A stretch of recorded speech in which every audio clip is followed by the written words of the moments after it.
So I'm saying hello again from my bicycle trip on the Bear Trail in Asturias. Here I'm approaching our bicycle expert Tito from Deporventura. Hola Tito. Hola. ¿Eso es el fin? No, un poquito más y paramos si quieres, o quieres ya aquí. Ah, okay. Very good. Ah, ¿sabes? En el puentecito, ahí falta como un trozo de barandilla, bajáis y solo bajáis y volvéis para atrás. No, a Valdemorio no. There you go. Here's our crew. Lovely mountain springs.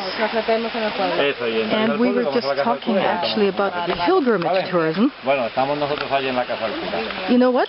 La Casa del Cura. Aparte viene marcada, ¿eh? La Casa del Cura es un barín que tiene unas mesas ahí, ¿no? We're talking about where to stop now and where to finish our trip. Now we will cycle a bit more. A bit more, yeah. Okay. Anna, let me continue talking to you about pilgrimage travel. Because that's a very, very popular type of travel right now. And the Camino de Santiago is very well known in northern Spain. But of course, the most popular route, the Camino Francés, goes a little bit south of Asturias. But you were mentioning there's other opportunities for pilgrimage travel in Asturias. Yeah. In fact, not many people know that when the tomb of the Santiago was discovered, Galicia belonged to the Asturian kingdom, and the king lives in Oviedo. Yeah. So he was the first that started pilgrim to Santiago to see what had happened. Yes. If it was true that the tomb of the Santiago was being discovered, and he was the first who made. Move a little bit. Yes, sure. We've got the Spanish conversations going on in the background, so this way I can. Yeah. First that ordered a church to be built to put the tomb inside. So that's why we talk about a primitive way in Asturias that goes from Oviedo up to Santiago. Okay. It's the camino that Alfonso II, who was the king at the time, did in the 9th century. But then there is also a northern way, a coastal way, that goes all over the Cantabrian coast, or the Cantabrian Sea, from the Basque Country up to Santiago. Okay. And of course, come across Asturias. Why there is a northern way, which is even more ancient than the French way? Because on that time, Spain was conquered by the Moors, so the French way was not passable. Yeah, was not possible. So pilgrims that wanted to visit, to go to the tomb of Santiago, had to take the northern way because, of course, was the only way that was not occupied by the Moors. That's right. Yeah. They did some of the Camino by foot, some of them do a bit by ship, and then the rest by foot, and so on. What happened in the 13th century as the reconquer of Spain goes southward and southward, the northern way is much more difficult, much more harder because of mountains. Yes.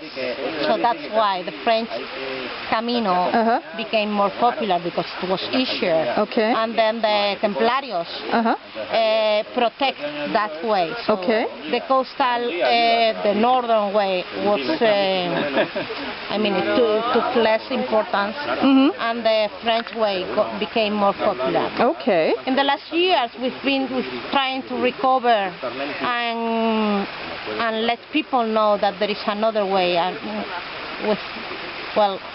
we think. Does it have a name, the northern route?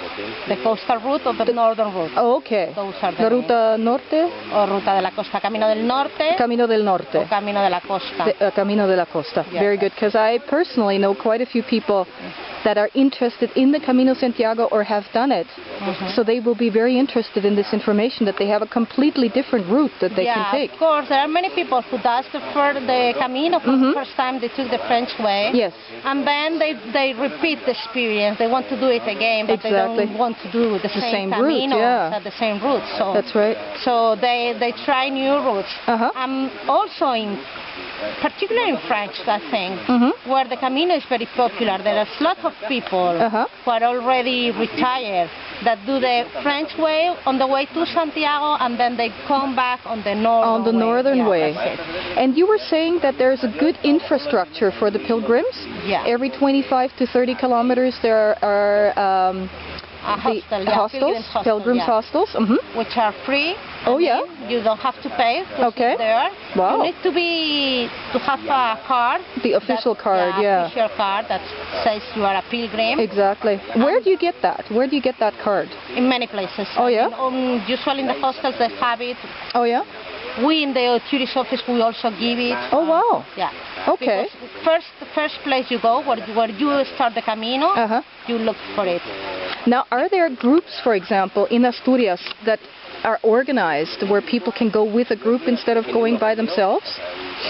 Not really. I mean, there are, but for people that live here, like for example, there are association of amigos del Camino, friends of the Camino, which they, for example, every weekend they do a part of the Camino. They do a portion, till they get to Santiago. Exactly. And then there is a company, an enterprise that offer the Camino by horse. By horse? Yeah, that's it. And you were mentioning bicycling. The Camino has become. Lots of pilgrims do it by bicycle, because it's much. I mean, it depends on the time you've got. Exactly. Well, if you want to do it completely, I mean the whole Spanish Camino, by foot it will take you more or less a month. Okay. If you do it by bike, you can do it in 15 days. That's why many pilgrims go by bike. So they can do the entire Camino in less than a month. Even if you want to get the Compostela, if you do it by foot, you have to walk at least 100 kilometers. Yes. If you do it by bike, you have to